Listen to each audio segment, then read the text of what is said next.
자, 여러분, 오늘도 인사를 전해드리고 있습니다. 크립토 토마토인데요. 자, 지금 딱 가격을 보시면 어제랑 별로 달라진 것은 없습니다. 비트코인은 좀 더 하락하고 있는 추세고 XRP도 같이 따라서 떨어지고 있긴 한데 약간 덜 떨어진다라고 하니까 좀 모자라 보이는데요. 아무튼 이 덜 떨어진 XRP 지금 현재의 가격은 22센트를 지나고 있습니다. 자, 첫 번째로는 약간 불쾌한 소식이 한 가지가 떴는데요. 이 JP 모건, JPM 코인을 만들고 블록체인 기술을 적극 도입하고 있죠.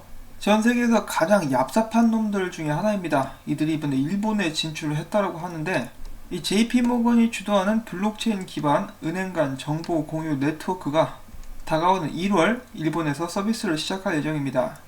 자, 여기에 대해서 다이자부로 사나이, 남자 중에 남자다 이거죠, 이름이. 이 JP모건 전무이사가 이야기합니다. 80여 개의 일본 은행들이 JP모건이 주도하는 블록체인 기반 은행 간 정보 공유 네트워크에 합류 의사를 표명했다. 80개? 제가 전에 확인을 해봤을 때 일본 뱅킹 컨소시엄에 가입이 되어 있는 은행들이 63개 정도가 되어가지고 걔네들이 리플렛에 합류한다라고 밝힌 바가 있었죠. 근데 얘네는 80개를 자기들이 이제 차지를 하겠다. 이거 뭐 허세일 수도 있습니다. 이 사나이가 사나이답지 못하게 허세를 부리고 있는 것일 수도 있겠는데요. 그는 추가로 또 이렇게 이야기를 하고 있습니다. 일본 소재 은행들은 보다 엄격한 자금 세탁 방지 규정을 준수하는 플랫폼을 원하고 있다. 이러한 플랫폼을 통해 은행들은 보다 빠르고 효율적으로 송금 속도를 높일 수 있다. 이 같은 이유로 일본 은행들은 IIN, JP모건 블록체인 플랫폼 활용 방안을 검토하고 있다. 자, 이 자식들이 지금 일본에서 덤비려고 하고 있는데 기타 과장이 애들 풀어가지고 한번 급습을 해야 되는 거 아닌가 싶습니다. 자, 아무튼 농담은 농담인데요. 은행들 같은 경우는 이런 옵션이 많을수록 본인들에게 유리하긴 할 테니까 받아들이는 것 자체가 이상하지는 않습니다. 지금 현재 리플사의 소프트웨어를 사용하고 있는 은행들도 스위프트 옵션 아직도 옆에 끼고 사업을 하고 있으니까 말이죠. 그냥 리플사의 경쟁 상대가 열심히 노력하고 있다 정도로 해석을 해볼 수가 있겠습니다. 예를 들어 이제 SBI 그리고 리플사의 협력 중인 스미모토 은행 역시 여기에 이제 들어가겠다라고 밝혔으니까요. 무한 경쟁 시대 정신 바짝 차리고 계속해서 발전을 하도록 노력해야 될 것 같습니다. 자, 2019년이 얼마 남지 않았는데요. 벌써부터 2019년 결산을 하려는 움직임들이 보여지고 있습니다. 블룸버그에서 올해 탑 10 암호화폐들 중에 성적을 한번 정리를 해봤는데요. 1등은 바이낸스가 차지를 했습니다. BNB 코인이고 2등은 비트코인, 그 외에 라이트코인과 비트코인 캐시 역시 엄청난 상승률을 보여줬었는데요. 지금 이 목록 안에서 벽에 똥칠을 한 암호화폐가 두 가지가 있는데 XRP와 스텔라 뿐이라고 합니다. 자, 그런데 좀 억울하죠. 스텔라 같은 경우는 사업상으로 그렇게 큰 발전을 거뒀다라거나 호재가 많이 나왔다라거나 그런 상황은 아니었는데 반면에 XRP는 엄청 컸지 않습니까?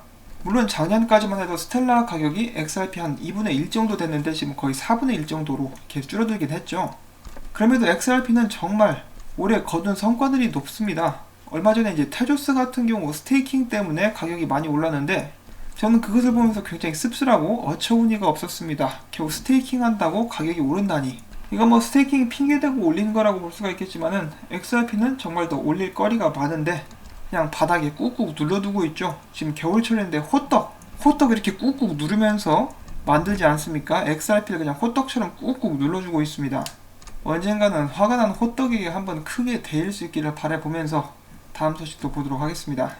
자, 오늘 미국에서 청문회가 열렸습니다. 여기에 SEC의 의장인 제이 클레이튼이 또 출연을 했었어요. 그래서 이 청문회에서 의원이 제이 클레이튼에게 이런 질문을 합니다. 이 리브라가 출연을 하게 됐고 2019년에 이 SEC는 그런 분야의 그 권한을 가진 기관 중에 하나로서 이런 리브라 발표가 SEC나 다른 규제 기관들이 시장 발전과 혁신 그리고 특히 암호화폐에 대한 입장에 대한 변화를 주었냐라고 물어봤더니 이렇게 대답을 했습니다.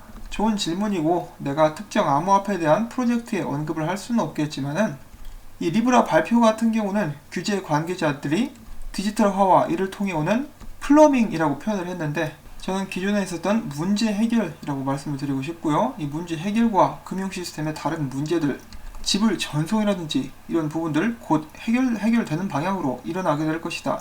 이 디지털화를 받아들여야 된다라는 취지로 답변을 했습니다. 그래서 많은 사람들이 이것을 보고 또 이제 설레발을 치기 시작하는데요. 이 리플사와 XRP에 관련된 좋은 발언을 기대하면서 이 제이 클레이튼이 충분히 리플사와 XRP에 대해서 신경을 쓰고 있다라고 생각을 하고 있는 것이죠.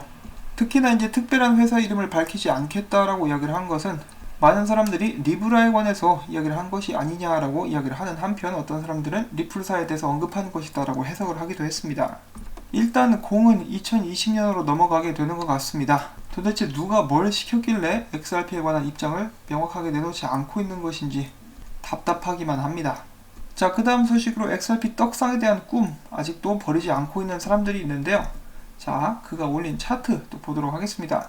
아래쪽이 2017, 위쪽이 2019입니다. 보시면은 떡상 전의 모습과 굉장히 비슷하다. 2019년에 나왔었던 발언들 중에 가장 많이 나왔었던 그런 발언이 아닌가 싶습니다. 뭐 그래도 끝까지 한번 기대를 해볼까요? 지금 보시면은 14번째에서 15번째 움직임이 나올 차례인데 2017년도 같은 경우는 14번째 후에 크게 위로 쐈습니다. 과연 역사는 반복될 수 있을까요? 이제는 저도 이제 기운이 빠지는 그런 상황까지 오게 되었습니다. 자, 그 다음에 여기 있는 이 친구 분석가인데요. 이 조만간에 XRP가 떨어지게 될 수도 있다라는 것이죠. 19센트, 18센트, 17센트 때까지 밀리게 될 수도 있겠는데 이 상승을 하려면 26센트까지 일단 좀 올라가면 좋겠다. 근데 26센트 어느샌가 이제 좀 높아 보이는 벽이 돼버렸죠. 진짜 안타깝습니다. 근데 사실 올리려면 금방 순식간에 올릴 수도 있습니다. 과연 세력들은 올려줄 것인지 그것이 이제 관건이라고 볼 수가 있겠네요. 아니면 정말 좋은 호재가 나와가지고 가격이 올라가든지요. 여기서 정말 좋은 호재라 함은 이 시장의 판도를 바꿀 수 있을 만큼의 큰 소식이어야만 할 것입니다. 예를 들어 여기는 이 자식 입을 좀 떼라고. 자, 그 다음에 머니그램이 지페이와 함께 손을 잡고 가나에 있는 고객들에게 더욱더 이른 크리스마스를 가져다 주었다라고 이야기를 해주고 있죠. 가나에서도 크리스마스를 기념하나요? 거기까지는 잘 모르겠는데 머니그램 아프리카 진출 화이팅입니다. 아프리카까지 ODL을 쭉쭉 뻗어나갈 수 있는 그런 배경들이 마련될 수 있기를 바라봅니다. 자, 그 다음에 이어서 스프링 쪽에서 계속해서 개발자들을 위한 툴을 만들어내고 있습니다. 지금 보시면은 XRP 레저를 사용하는 툴, 인터레저 프로토콜을 사용하는 툴, 그리고 웹 수익 창출을 위한 툴까지 암호화폐 거래소 지갑 관련된 그리고 수익 창출을 위한 컨텐츠 관련된 개발, 그리고 마지막으로 게이밍까지 개발자들을 위해서 정말 다양한 툴들을 내놓고 있습니다. 이 툴들을 기반으로 정말 많이 XRP 관련된 개발이 이루어져서 생태계가 발전할 수 있기를 바라봐야 되겠죠. 자, 그 다음 소식으로 어제 리플사의 ODL이 최고 이 볼륨을 경신했다라고 합니다. 이것은 이제 시작일 뿐 계속해서 쭉쭉 상승하도록 더욱더 많은 발전이 필요하겠죠. 자, 그리고 이 ODL 이야기가 나와서 말인데요. 필리핀 쪽에 볼륨들 상승하기 시작했습니다. 필리핀도 이제 멕시코처럼 계속해서 지속적인 발전 기대를 또 해봐야겠죠. 더욱더 많은 송금로도 2020년에 열릴 수 있기를 기대를 하면서 이 다음 소식은 뱅크 오브 아메리카에 관한 것인데요.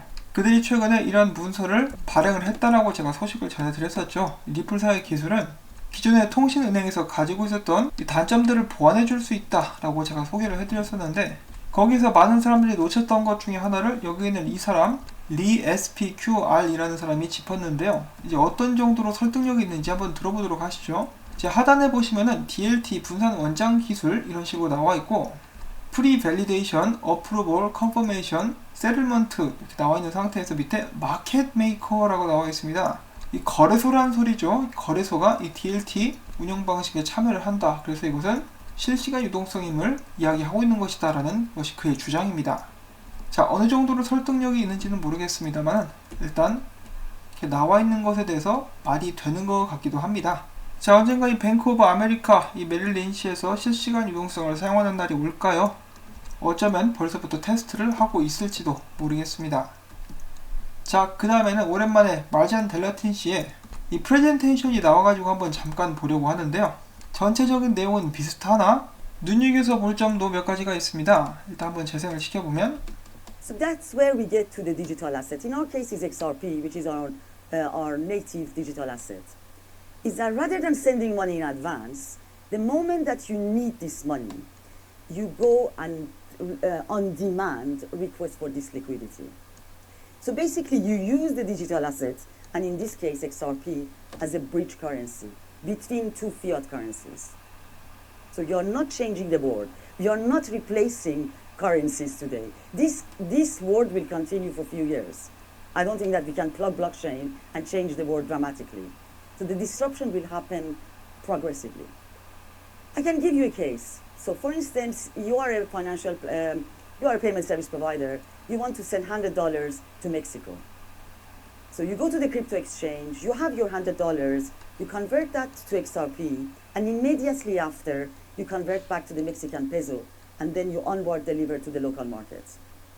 This is changing completely the way that the banking today is happening.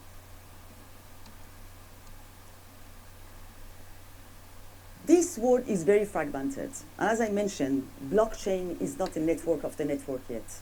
It's adding another complexity to the existing world of the payments. So you have the network of the banks, you have the blockchain, then you have mobile money, online wallets.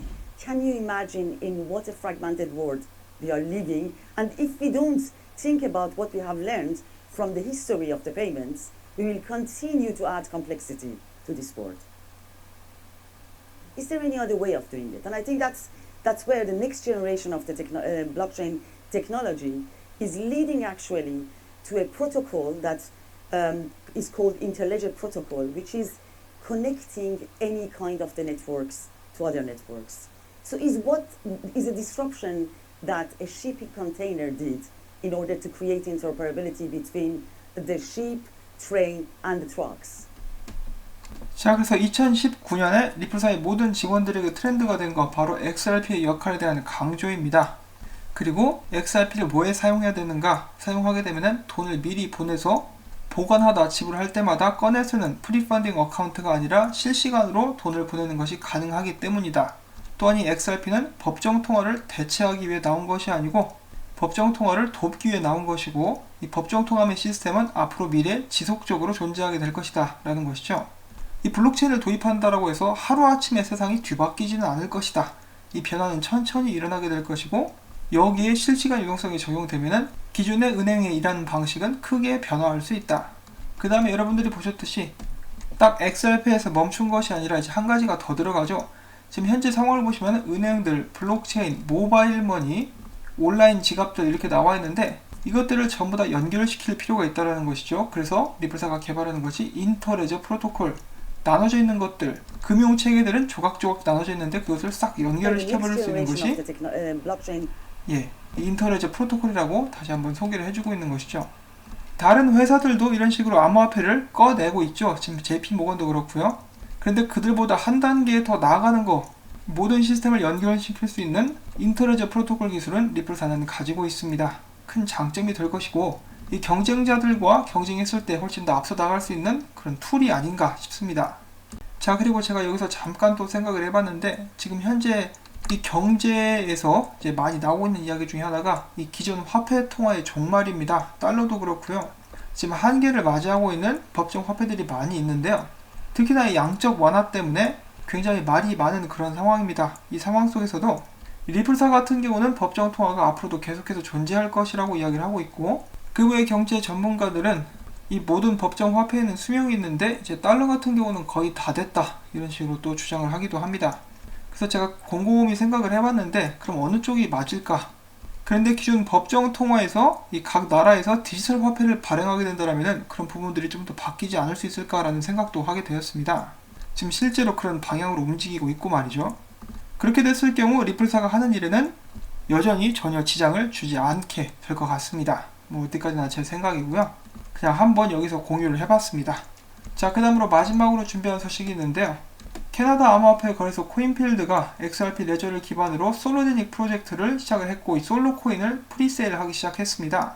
프리세일 참가자는 USDT, USDC 등 스테이블 코인 및 XRP를 통해서 할인된 가격으로 총 4천만 솔로 토큰을 구매할 수 있는데요. 이 미국에는 안 팝니다. 그래서 전 세계에서 지금 미국을 제외한 나라들이 사가고 있는데요. 1등으로 가장 많이 사고 있는 곳이 영국, 2등이 아랍에미레이트입니다. 3등이 호주, 4등이 브라질, 5등이 스웨덴, 6등이 스위스라고 하네요. 캐나다는 없어요. 신기하죠 좀. 자, 아무튼 이 솔로제닉의 프로젝트 성공적으로 런칭 및 사업이 잘 될 수 있기를 바라보는데요. XRP 레저를 기반으로 하는 큰 프로젝트이기 때문에 성공 여부에 따라서 XRP 미래에도 어떻게 좀 좋은 영향을 끼치게 되지 않을까 싶습니다. 리플사 및 다른 회사들이 XRP를 기반으로 진행하고 있는 모든 사업들의 성투를 기원하면서 오늘 영상은 또 여기서 마무리를 짓도록 하겠습니다. 도움이 되셨거나 즐거우셨다면 구독과 좋아요, 그리고 제가 계속해서 이렇게 열심히 일할 수 있도록 여러분들의 도움이 필요하죠. 이 광고 시청 영상을 마무리될 때까지 재생 꼭 여러분들께 다시 한번 부탁을 드리면서 여러분들은 오늘도 힘찬 하루 보내실 수 있기를 바랍니다. 안녕히 계십시오.